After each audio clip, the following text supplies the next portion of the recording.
जी हाँ, Bahraich bulldozer case में supreme court में आज सुनवाई नहीं होगी, ये हम क्लियर कर दें क्योंकि ये इस वक्त की बिल्कुल ताजा खबर आ रही है, ताजा अपडेट आ रही है इस मामले में। याचिकाकर्ता को आज मेंशनिंग की इजाजत नहीं मिली है। बहराइच हिंसा के 3 आरोपियों ने दरअसल सुप्रीम कोर्ट में इस बाबत याचिका दायर की थी। बहराइच में बुलडोजर एक्शन पर रोक लगाने की मांग की थी। अंतरिम रोक इलाहाबाद हाईकोर्ट लगा चुका है, ये बात ध्यान देने वाली है। लेकिन सुप्रीम कोर्ट में भी इसकी मेंशनिंग की गई थी, एक याचिका लगाई गई थी, लेकिन आज सुनवाई नहीं होगी। ये अपडेट दे रहे हैं हमारे सहयोगी पीयूष पांडे, सीधे सुप्रीम कोर्ट आपको लिए चलते हैं। पीयूष, क्या जानकारी है? मतलब आज सुप्रीम कोर्ट इस मामले की सुनवाई नहीं करने वाला। बिल्कुल समीर, देखिए इस मामले में जो मेंशनिंग की इजाज़त पहले रजिस्ट्री देता है और जो लिस्टिंग होती है उसके बाद ही सुप्रीम कोर्ट की बेंच के सामने आप मांग कर सकते हैं जो आपका आवेदन है उस पर तत्काल आदेश जारी करने की। तो ऐसी स्थिति में जबकि रजिस्ट्री की ओर से कोई इजाज़त नहीं दी गई तो वो बेंच के सामने मेंशनिंग नहीं की जा सकेगी। और जो स्वालिया समेत अन्य 2 की ओर से जो आवेदन दाखिल किया गया है उसमें सीधे तौर पर ये बताने की कोशिश की गई है कि सुप्रीम कोर्ट के आदेशों का खुलेआम उत्तर प्रदेश में उल्लंघन किया जा रहा है और ऐसी स्थिति में उत्तर प्रदेश सरकार के खिलाफ अवमानना की कार्रवाई शुरू की जानी चाहिए। रोक की मांग तो की ही गई है बुलडोजर की कार्रवाई पर, जो हाईकोर्ट पहले ही लगा चुका है। तो ऐसी स्थिति में जबकि आज मेंशनिंग नहीं की जा सकेगी, तब ये माना जा सकता है कि कल की इजाजत सुप्रीम कोर्ट की ओर से मिले और उसके बाद सुप्रीम कोर्ट इस मामले पर गौर करे। हालांकि हाईकोर्ट ने इस मामले पर चूंकि पहले ही आदेश जारी कर दिया है, तो ऐसी स्थिति में सुप्रीम कोर्ट अन्य जो पहलू हैं उन पर गौर करेगा और शायद रोक के मामले में वो हाईकोर्ट का आदेश जारी रखते हुए। अच्छा पीयूष, अब जल्दी से एक बात बता दीजिए, सुप्रीम कोर्ट पहले इस मामले में यह कह चुका है कि हम जल्दी एसओपी जारी करेंगे, यानी बुलडोजर एक्शन कैसे होगा कैसे नहीं होगा इसे लेकर पूरी एसओपी सुप्रीम कोर्ट जारी करने वाला है। वो कब तक उम्मीद की जा सकती है कि आ जाएगी? देखिए, सुप्रीम कोर्ट ने उस मामले पर फैसला रिजर्व कर लिया है। तमाम याचिकाएं थी और बहुत सारे जो सुझाव मिले हैं याचिकाकर्ताओं की तरफ से, सरकारों की तरफ से, केंद्र सरकार की तरफ से, उन सब पर गौर करते हुए सुप्रीम कोर्ट उस मामले पर फैसला देगा।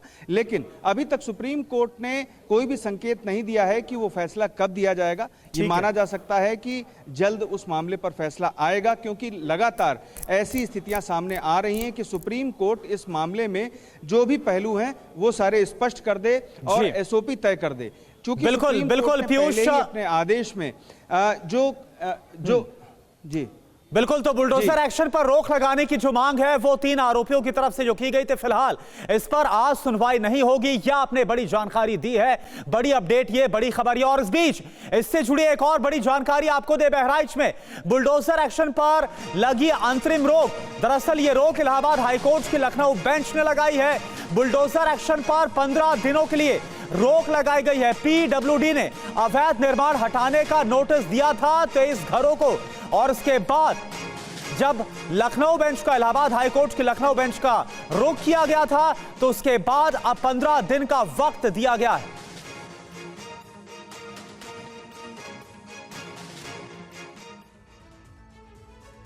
तो देखिए, बुलडोजर एक्शन पर रोक को लेकर खबर क्या है, आइए सबसे पहले आपको बता देते हैं दरअसल अब तक इस मामले में हुआ क्या है। बहराइच में बुलडोजर चलाने पर अंतरिम रोक लगा दी है। इलाहाबाद हाईकोर्ट की लखनऊ बेंच की तरफ से यह रोक लगाई गई है, क्योंकि जिनके घरों पर बुलडोजर चलना था उन्होंने अदालत का रुख किया। बहराइच में 15 दिनों तक बुलडोजर एक्शन नहीं लिया जा सकेगा, यह लखनऊ बेंच ने क्लियर कर दिया है तत्काल सुनवाई के बाद। तो बिल्कुल अभी ये खबर क्या है, कैसे रोक लगाई गई है, पूरी जानकारी आपको दे रहे हैं। जवाब क्या मांगा गया है? कोर्ट ने याचिकाकर्ता से 15 दिन में जवाब मांगा है, क्योंकि अवैध निर्माण का जो हवाला है वो बुलडोजर एक्शन को लेकर दिया गया है। 15 दिन में दस्तावेज कोर्ट में जमा करने का आदेश भी दिया गया है। जो याचिकाकर्ता कोर्ट गए थे, जिन्हें अतिक्रमण हटाने का नोटिस दिया गया है, उन्हें जवाब देना होगा। हालांकि पीडब्ल्यूडी की तरफ से 3 दिन का वक्त दिया गया था। जी हाँ, मामले पर नियमित सुनवाई 23 अक्टूबर को होगी। खास बात देखिए क्या है, इलाहाबाद हाईकोर्ट के लखनऊ बेंच ने कहा मामला सुप्रीम कोर्ट में है, स्टे होगा या नहीं ये सुप्रीम कोर्ट तय करेगा। इसी के बाद याचिकाकर्ताओं ने सुप्रीम कोर्ट का रुख किया था, लेकिन आज मेंशनिंग नहीं हुई है, यानी आज इस मामले की सुनवाई नहीं होगी, ये तय हो गया है। हमारे साथ इस वक्त विपिन चौबे बहराइच में ही मौजूद हैं, हमारे संवाददाता वो मौजूद हैं, अवधेश कुमार जी हमारे साथ मौजूद हैं, स्टूडियो में वरिष्ठ पत्रकार अभिषेक राय एडवोकेट हमारे साथ जुड़ रहे हैं, इसके अलावा वरुण पुरोहित जी नेता हैं कांग्रेस पार्टी के, वो हमारे साथ मौजूद हैं, मेहरुद्दीन रंगरेज प्रवक्ता हैं एआईएमआईएम के, असदुद्दीन ओवैसी की पार्टी के, वो हमारे साथ मौजूद हैं, कीर्ति निधि पांडे जी हमारे साथ मौजूद हैं, प्रवक्ता हैं समाजवादी पार्टी के, और आलोक अवस्थी जी भी हमारे साथ थोड़ी देर में जुड़ रहे हैं, भारतीय जनता पार्टी के प्रवक्ता। लेकिन इस बीच विपिन, बहराइच में हो क्या रहा है, क्योंकि इलाहाबाद हाईकोर्ट ने तो अंतरिम रोक लगा ही दी है, बुलडोजर एक्शन नहीं होगा फिलहाल, ये साफ तौर पर कह दिया है। वहां से क्या अपडेट आप देना चाहेंगे? देखिए समीर, मैं इस वक्त उसी बहराइच के महाराजगंज के इलाके में जहां पर हिंसा की शुरुआत हुई थी और जहां घरों पर नोटिस लगाया गया था, उसी घर के बाहर मौजूद हूं, और जहां जिस घर के बाहर हिंसा शुरू हुई थी, यानी अब्दुल हमीद और सरफराज का ये वो घर, और इसी घर का इधर जितने घर आपको दिख रहे हैं, चाहे मेरे बाईं तरफ या मेरे दाईं तरफ, दोनों तरफ के घरों में नोटिस लगाया गया, और ये वो तमाम घर हैं कल तक जिनके मालिक अपने घर के शटर, खिड़की, दरवाजे, गेट, टीन शेड हटा रहे थे, आज वहां पर सन्नाटा पसरा हुआ है। क्यों?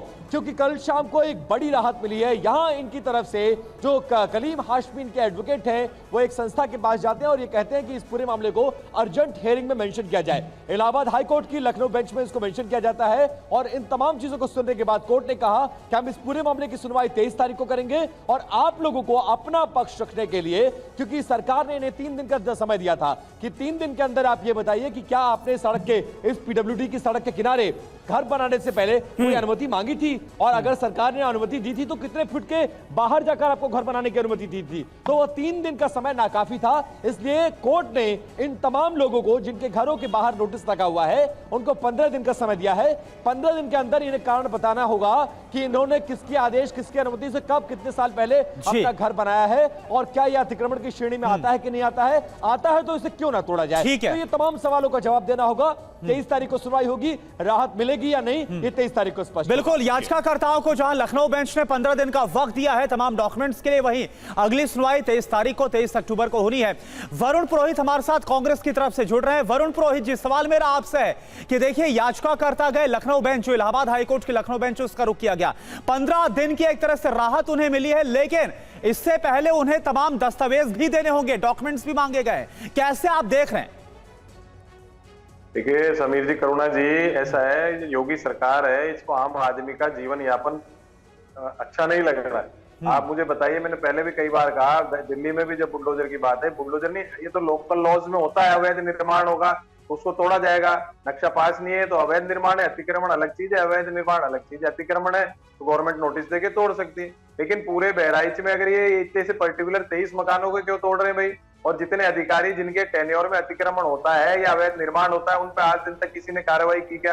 अभी कहते थे कांग्रेस के जमाने में, भाई कांग्रेस तो चली गई 7 साल से, आपने कितने अधिकारियों के घर तोड़ दिए? एक भी अधिकारी का अगर घर तोड़ देते तो ये अतिक्रमण और अवैध निर्माण होने की आवश्यकता नहीं होती, लोगों में हिम्मत भी नहीं आती। दूसरी बात, अब कोर्ट का प्रोसेस है, देखिए मैं कई बार बात की, न्यायिक प्रक्रिया को अपना ही नहीं रहे थे, चाहे जिसको रातों रात न्यायिक प्रक्रिया को अपनाया नहीं जा रहा है, ये आप कह रहे हैं। हमारे साथ आलोक अवस्थी जी जुड़ चुके हैं, वरिष्ठ प्रवक्ता हैं भारतीय जनता पार्टी के।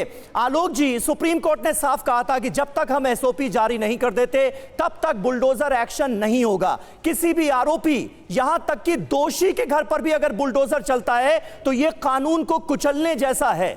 सरकार और प्रशासन बहराइच में बुलडोजर चलाने पर क्यों आमादा है? देखिए, भारतीय जनता पार्टी कानून सम्मत संविधान के अधीन काम करती है, और माननीय उच्चतम न्यायालय का हम सम्मान करते हैं, और उसके आदेशों को तहत ही हो रहा है। उच्चतम न्यायालय का आदेश ये था कि किसी क्राइम के अगेंस्ट में आप कोई इस तरह की कार्रवाई नहीं करेंगे, लेकिन यहाँ क्राइम की बात नहीं है, यहाँ रोड्स के अतिक्रमण की बात है, और रोड्स के अतिक्रमण को हटाने के लिए माननीय उच्चतम न्यायालय ने सरकारों को छूट दी हुई है। नहीं तो लोग कहीं भी कब्जा कर लेंगे, सड़कों पर लोग जो है कुछ भी कर लेंगे। और यहाँ पर भी जो देखा गया है यहाँ पर सड़क का अतिक्रमण किया गया है। आप देख रहे होंगे कि कई लोग अपने हाथ से अतिक्रमण तोड़ रहे हैं। अगर वो सही होते तो अपना अतिक्रमण क्यों तोड़ते? और जहां तक की बात एक आती है कि साहब जो है मुस्लिम के खिलाफ कार्रवाई हो रही है, जी नहीं, वहां पर उस रो के अंदर जितने भी मकान है उसमें 3 मकान हिंदुओं के भी है, उनमें भी लाल डोरा लगा है। और मुझे लगता है कि कानून सम्मत, क्योंकि अब माननीय उच्च न्यायालय ने उस पर जो नोटिस इश्यू करी है। लेकिन अभी तक तो कार्रवाई नहीं हो रही थी ना आलोक जी, अभी तक तो कार्रवाई नहीं हो रही थी। बहराइच में हिंसा होती है, आरोप जिनके ऊपर लगते हैं उनके घर को बुलडोज कराने का फरमान फिर जारी हो जाता है। तो फिर कहीं ना कहीं बात तो वही है कि घुमा के किया वही जा रहा है जिस पर सुप्रीम कोर्ट ने रोक लगाई थी। क्यों नहीं ये कहा जाए? देखिए, ऐसा है, जब आप कोई क्राइम करेंगे तो वो हाईलाइट होगा, हाईलाइट होगा तो सबके संज्ञान में आएगा और फिर सारे गुण दोष की वहां पर देखा जाएगा। तो यह किसी को छूट नहीं है देश के अंदर कि वो कहीं भी किसी सड़क पे कब्जा कर ले, जमीन पर कब्जा कर ले, या कोई देवी मंदिर का उत्सव का कोई जुलूस जा रहा है तो उस पर पथराव कर दे, गोली चलाकर किसी को मार दे, और यह किसी की तरह छूट नहीं है। तो सरकार कानूनन रूप से जो जिन्होंने अपराध किया है उन अपराधियों को भी दंडित कर रही है। 2 इनकाउंटर हो चुके हैं, बाकियों की तलाश हो रही है, कई लोग गिरफ्तार किए गए हैं, उनको हम कानूनी रूप से देख रहे हैं। और जहां तक अतिक्रमण की बात है, वो भी कानून सम्मत ढंग से कानून के तहत सरकार करने जा रही है और उसको हमें कोई नहीं रोक सकता उसको करने से। ठीक है, कोई रोक नहीं सकता अगर अवैध तौर पर निर्माण किया गया। कीर्तिनिधि पांडे जी, आपने सुना आलोक जी की तरफ से जो कहा गया है, और देखिए सुप्रीम कोर्ट ने भी अपनी टिप्पणी में यह कहा था कि अगर अवैध निर्माण होगा, सरकारी जमीन पर निर्माण होगा, तो उसके बीच में हम नहीं आएंगे। हां, वहां पर यह बात जरूर रखी गई थी कि आरोपी अपराधी वाली बात जरूर रखी गई थी, और इसको लेकर एसओपी उन सब पर भी रोक लगा दी गई। लेकिन आपने सुना जो आलोक जी बोल रहे हैं कि वहां पर अवैध तौर पर निर्माण किया गया, इसलिए कार्रवाई की जा रही पीडब्ल्यूडी की तरफ से, तो विपक्ष फिर इतना हल्ला क्यों मचा रहा है? देखिए करुणा जी, बुलडोजर की कार्रवाई पूरी तरह से असंवैधानिक है। और जो बात आलोक जी कर रहे हैं, आलोक जी और भारतीय जनता पार्टी का चाल चरित्र चेहरा दोनों बहुत अलग अलग है। ये लोग झूठ बोलने के मास्टर लोग हैं, एक्सपर्ट लोग हैं। माननीय सुप्रीम कोर्ट ने कहा था क्राइम के अगेंस्ट कहीं बुलडोजर नहीं चलेगा, हम दिशा निर्देश जारी करेंगे, उसके बाद चलेगा। जहां तक सवाल अतिक्रमण का है, बहराइच में अगर महाराजगंज में अतिक्रमण था, वहां जहां पे हिंसा हुई, तो हिंसा के बाद अतिक्रमण की नोटिस क्यों दी जा रही? हिंसा से पहले क्या पीडब्ल्यूडी के अधिकारियों को ये बात नहीं पता? नहीं, लाल निशान इन घरों में तो 1 साल पहले लगा दिए गए थे। 1 साल पहले लाल निशान लगा के मार्क कर दिया गया था कि यहां तक जमीन पर कब्जा किया गया। तो 1 साल से प्रशासन क्या कर रहा था? 1 साल से प्रशासन वहां क्या कर रहा था? इस बात का इंतजार कर रहा था कि कोई हिंसा होगी, उसके बाद मैं बुलडोजर लगा करके अपराधियों के घरों को तोड़ेंगे, इलीगल काम करेंगे, माननीय सुप्रीम कोर्ट के आदेश की अवहेलना करेंगे, माननीय हाई कोर्ट के आदेश की अवहेलना करेंगे।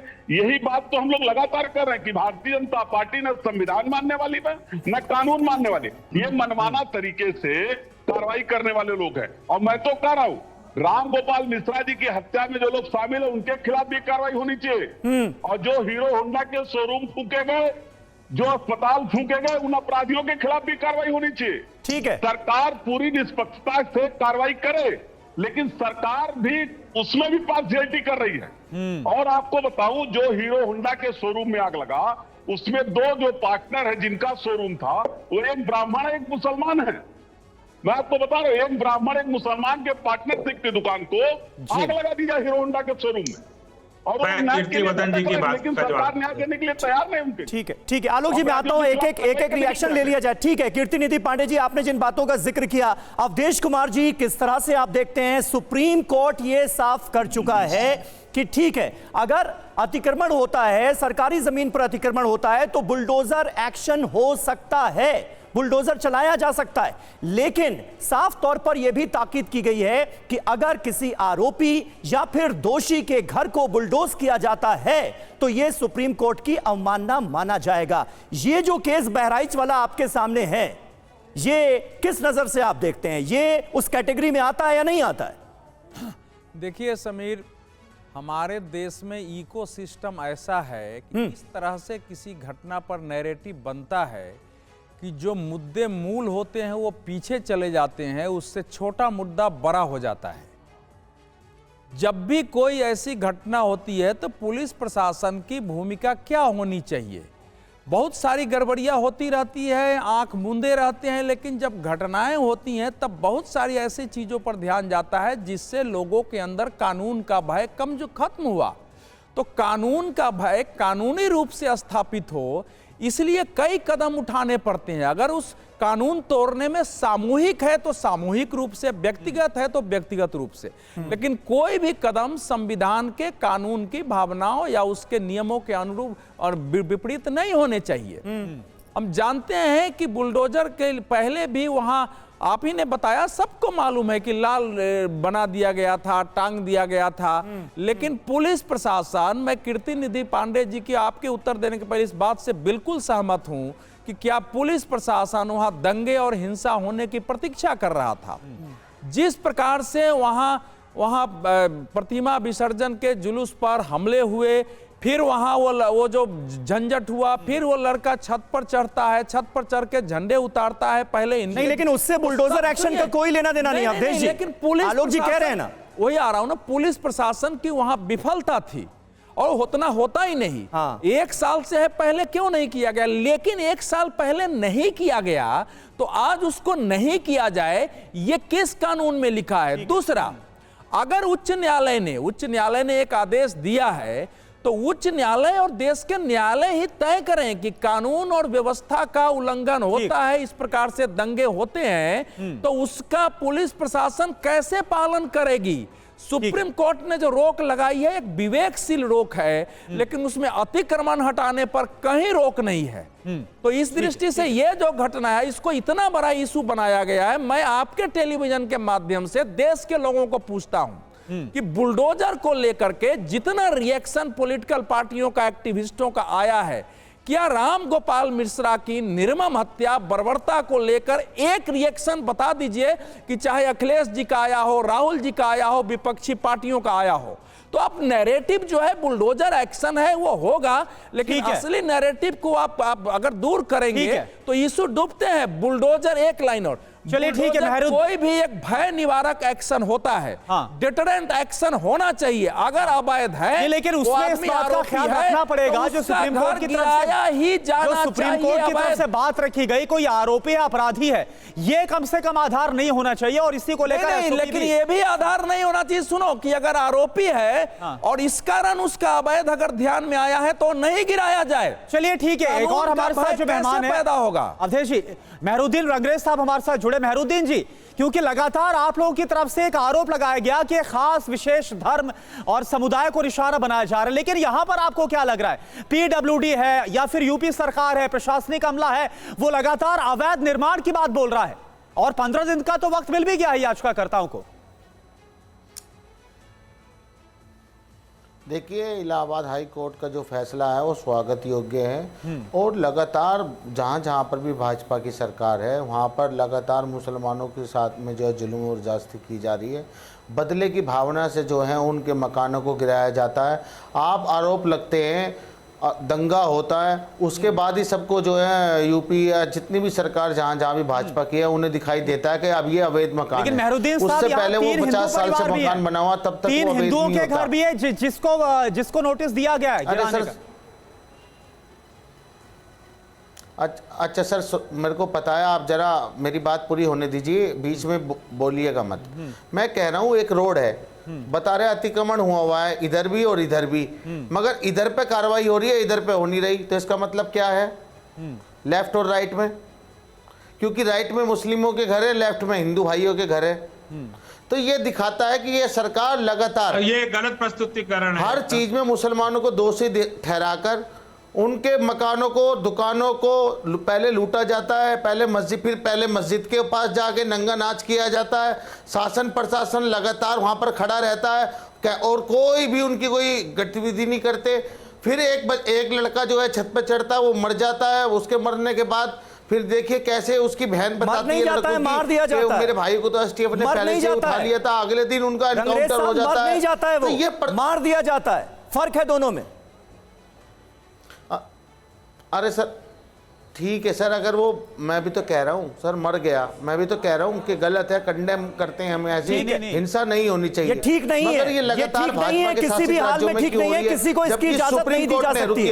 रुकिए जी, जी थोड़ा सा संयम रखकर बात करें। सुप्रीम जी, कोर्ट ने कंप्लीट जब कीजिए कहा जल्दी से। कि आप किसी आरोपी पर आप पूरे सुप्रीम कोर्ट ने कहा हमारे कि कोई भी आरोपी होगा आप उसके घर पे बुलडोजर नहीं चला सकते, आप उसके परिवार को सजा नहीं दे सकते। एक मकान बनाने में आदमी की पूरी जिंदगी चली जाती है और सरकार 1 मिनट में मकान तोड़ देती है लोगों के। और 90% केसेस वो हैं जिन पे जो बुलडोजर चलाए गए वो मुसलमान हैं, धर्म विशेष के लोगों पे जो है बुलडोजर की कार्रवाई हो रही है। अब अगर मैं एनकाउंटर की बात करूं तो 100 से ज्यादा मुसलमानों के 15 दिन एनकाउंटर का किए जा वक्त रहे दिया हैं। गया है डॉक्यूमेंट्स जमा करने के लिए। अगर वो प्रूफ कर देते तो ठीक है, और अगर ये साबित होता कि अवैध निर्माण हुआ तब क्या बोलेंगे आप? ठीक है, बोल दे। समीर भाई, अरे सर मैं क्या कह रहा हूं थी उसकी बहस। तो सरकार का पूरा यह है कि किसी तरीके से मुसलमानों को जो है मुसलमानों से नफरत कर कर और उनके मकान, उनकी दुकान, उनको शोषण करना, उनको दबाना, कुचलना, ये तो हम सुप्रीम कोर्ट से जो है संज्ञान में लेना चाहिए। ठीक है, आप कह रहे हैं खास वर्ग को लगातार टारगेट किया जा रहा है हाजी महरुद्दीन रंगरेज साहब। लेकिन आपने जिन बातों का जिक्र किया है, विपिन चौबे हमारे सहयोगी इस वक्त ग्राउंड पर मौजूद हैं। आप कह रहे हैं एक वर्ग के घर जो हैं वो एक तरफ हैं, दूसरी लेन में दूसरे वर्ग के घर हैं, उधर कार्रवाई नहीं हो रही है, इधर हो रही है। विपिन ऐसा ही है क्या? आप तो ग्राउंड पर मौजूद है, बताइए जरा सच क्या है? सुनिए 1 मिनट रुकिए, अब 1 मिनट रुकिए महरुद्दीन साहब, 1 मिनट रुकिए रंगरेज साहब जो कह रहे हैं आपके पत्रकार कोई 100% सच तो नहीं बोल रहे होंगे। देखिए समीर, मैं 2 चीजें दिखाता हूं, प्रत्यक्ष को प्रमाण की आवश्यकता नहीं होती है। सबसे पहले मेरे कैमरा पर्सन सुभाष आपको एक तस्वीर दिखाएंगे, थोड़ा जल्दी आइए। और ये देखिए पहला नोटिस है, ये देखिए साफ तौर पे लिखा गया अब्दुल हमीद। ये कह रहे हैं कि एक वर्ग को नोटिस मिला है, तो मैं इनकी बात को खारिज करता हूं। पहला घर अब्दुल हमीद पुत्र अब्दुल मजीद। अब दूसरे घर पर आइए, ये कह रहे हैं एक वर्ग को निशाना बनाया गया। तो ये जो दूसरा नोटिस है इस पर नाम देखिए, मैं ये नहीं बताऊंगा कौन सा समुदाय है, पप्पू सन ऑफ राम प्रसाद। ये ठीक सरफराज के बगल वाला घर है। ये देखिए पप्पू सन ऑफ राम प्रसाद। इसके अलावा घर में लेता हूं, रंगरेज साहब देख लीजिएगा, अगर आप टेलीविजन देख रहे हो, सिर्फ एक वर्ग को नहीं, बिना पूरी जांच पूरे सत्यता को जाने दूसरा घर ननकऊ पुत्र राम प्रसाद देख रहा हूं तभी से। अभी तीसरा घर भी मैं आपको दिखा रहा हूं, इधर आइए ध्यान से जरा देखिए, ननकऊ पुत्र राम प्रसाद। ये किसका घर है आप बताइए? अगर एक वर्ग का है तो सरफराज के घर क्या कर रहा है, ननकऊ का घर क्या कर रहा है? इसके अलावा एक और नोटिस है, वो भी दिखा देता हूं, वो भी यहां पर नोटिस लगाया गया था। किसका घर है भैया, क्या नाम है तुम्हारा? अरे सर आप तो मेरी बात ही नहीं समझ रहे सर। ये किसका घर है तुम्हारे पापा? आप पूरी बात ही नहीं समझना चाहते। ठीक है, नहीं रंगरेज साहब, ये इसलिए दिखाना जरूरी हो गया क्योंकि अभी आप हमारे पत्रकार की रिपोर्ट को लेकर सवाल उठा रहे थे। पहला ये नोटिस एक वर्ग को टारगेट नहीं किया गया। 23 घर है, नोटिस है, जब मुस्लिम बाहुल इलाका है और यहाँ पर हिंदू आबादी कम है, तो जबरदस्ती हिंदू घरों को कहां से लाया जाए? जो घर अगल बगल में है, जो अतिक्रमण की श्रेणी में आते हैं, नोटिस वही तो लगेगा। लेकिन दूसरा जो मैं तथ्य दिखाना चाह रहा था कि वो ये है कि यहाँ पर आइए, जहां पर ये हिंसा हुई पिछली बार जब 1 साल पहले लाल निशान लगाया गया था, इस बार हैरानी की बात यह है कि नोटिस उन घरों में लगाया गया है, 3 घरों में लाल निशान देखे गए थे।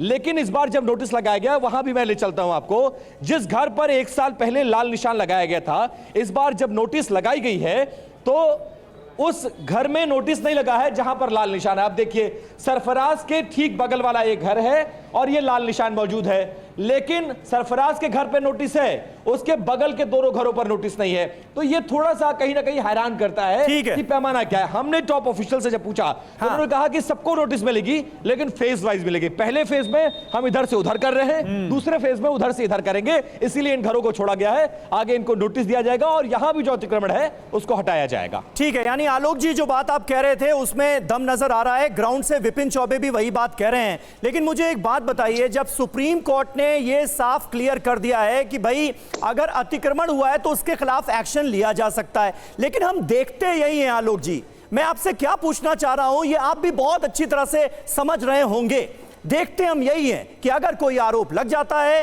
तो फिर उसके खिलाफ कार्रवाई हो जाती है, उसके घर को बुलडोज कर दिया जाता है। यह तरीका कानूनी नहीं है, यही कुल मिलाकर सुप्रीम कोर्ट यह बताने की कोशिश कर रहा है। अगर किसी ने कोई अपराध किया है तो उसके खिलाफ केस कीजिए, पुलिस अदालत के जरिए इंसाफ दिलाए पीड़ितों को, लेकिन यह नहीं हो रहा है।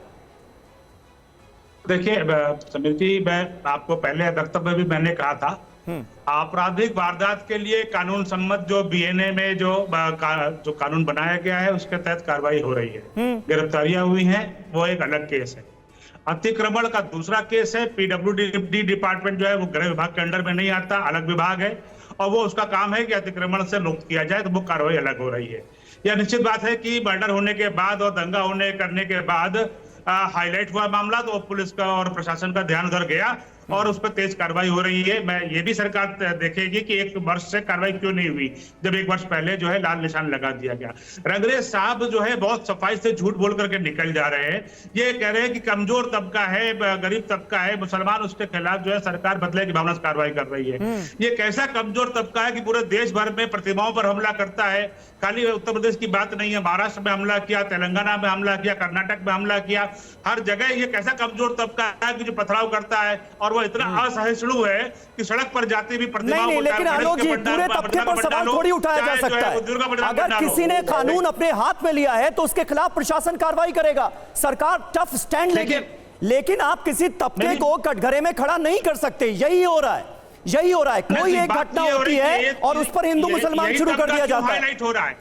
आलोक जी, उस पर हिंदू मुसलमान शुरू कर दिया जाता है, पोलराइज करने की कोशिश की जाती है सोसाइटी को। ये गलत है। तो आप मेरी बात भी तो आने दीजिए। आपने मुझे एक मिनट भी नहीं बोलने दिया। मैं इतना कहना चाहता हूं कि अगर ये कमजोर तबका है तो ये पथराव करने की हिम्मत कहां से लाता है? क्यों नहीं इनके जुलूसों पे हिंदू समाज पथराव करता है? ये दो स्पष्ट रूप से जो है दिखाई पड़ता है कि हिंदू जो है सहिष्णु है और ये असहिष्णु है, क्योंकि इनको सहन नहीं होता है कि दुर्गा प्रतिमा, गणेश प्रतिमा या कोई पूजा का पंडाल। जल्दी से जवाब दीजिए कीर्ति निधि पांडे जी, जल्दी से इसका जवाब दीजिए जो बात कह रहे हैं आलोक जी। इलाका बट गया है, ठीक है, क्यों उस इलाके से नहीं जा सकती है? क्या वो इलाका हिंदुस्तान का हिस्सा नहीं है? मैं पूछना चाहता हूँ। आलोक जी जल्दी से, कीर्ति निधि पांडे जी सुनिएगा। देखिए आलोक जी जो बात कर रहे हैं, आलोक जी लगातार, आलोक जी और आलोक जी की पार्टी का ये सिद्धांत रहा है कि कम्युनलाइज करिए, बंटवारा करिए, हिंदू मुसलमान करिए। और सभी जगहों पे जिस तरीके से जाति के आधार पर, धर्म के आधार पे फर्जी इनकाउंटर उत्तर प्रदेश में हो रहे हैं, कस्टोरियल डेथ हो रही है उत्तर प्रदेश के अंदर, और मैं फिर कह रहा हूं बहराइच के अंदर राम गोपाल मिश्रा जी की हत्या हुई, उसकी जितनी निंदा की जाए कम हो जाए। हमलावरों के खिलाफ अखिलेश यादव ने क्यों नहीं निंदा करी अभी तक? अखिलेश यादव आपकी पार्टी के नेता है, राहुल गांधी जो है कांग्रेस पार्टी के नेता है, दोनों के मुंह से गया है। बहराइच में कार्रवाई हो रही है, बोल रहे हैं सरकार ईमानदारी के साथ कार्रवाई नहीं करना चाहती। और ये बात मैं बार बार कह रहा हूं कि सरकार जो बुलडोजर एक्शन कर रही है वो भी असंवैधानिक है, और इसीलिए हम लोग लगातार इस बात को कहते हैं, लोकतंत्र के जनता के बीच में जाकर के कहते हैं कि सरकार संविधान को, लोकतंत्र को, कानून को मानने वाली नहीं है। सरकार दो तरीके से फैसले करे, फर्जी एनकाउंटर करके और बुलडोजर चला करके, जो दोनों असंवैधानिक है, दोनों कानून के खिलाफ है। और अगर यही तरीका न्याय का है तो लोकतंत्र के अंदर अगर यही न्याय का तरीका भारतीय जनता पार्टी चुना तो बंद कर दे न्यायालय पे, ताला लगा दे न्यायालयों पे, जजों को छुट्टी दे दे, फिर न्यायालय का क्या काम? न्यायालय का कोई काम नहीं। सरकार अपने मनमानी तरीके से फैसला करती रहे, जो काम उत्तर प्रदेश की सरकार, भारतीय जनता पार्टी की सरकार कर रही है। समीर, मैं एक बात कहना चाहूंगा कीर्ति निधि पांडे के साथ में, सरकार कोई भेदभाव नहीं करती है, सरकार कानून सम्मत काम करती है। दंगे को 24 घंटे के अंदर काबू किया गया। मुजफ्फरनगर दंगा 21 दिन तक चला था, मुजफ्फरनगर दंगा 21 दिन तक चला था, और एक बहराइच के दंगे को 24 घंटे के अंदर हमारी सरकार ने जो है शांत कर दिया। ये दोनों सरकारों का जो है तो उसके परिवार को साफ अंतर है। 21 दिन तक जो है वहां पे नाच देखा जा रहा था सैफई के मुजफ्फरनगर दंगा अखिलेश सरकार की नाकामी था ना। अगर बहराइच में पुलिस और प्रशासन संभाल नहीं पाया स्थितियों को, हिंसा हो गई, तो ये आपकी सरकार की नाकामी है ना। अवधेश जी कैसे देखते हैं आप? जल्दी से, वक्त बहुत कम है। देखिए, न्यायालय का पूरा सम्मान है, लेकिन जो आरोप हैं वो राजनीतिक हैं। उत्तर प्रदेश सरकार गई है। आप देखिए, न्यायालय को अवश्य देखना चाहिए था वीडियो कि लोगों ने नोटिस के बाद स्वयं घर तोड़ने शुरू कर दिए थे। अगर उनका इलीगल नहीं होता तो स्वयं कैसे तोड़ रहे थे, हटा रहे थे। और न्यायालय के आदेश के बाद अगर लोग अपने इलीगल घर को भी तोड़ना बंद कर रहे हैं तो माननीय न्यायालय को सोचने की आवश्यकता है कि उनके फैसले का क्या कानून और व्यवस्था के पालन पर विपरीत असर तो नहीं हो रहा है। क्योंकि न्यायालय के फैसले सबको मानना है।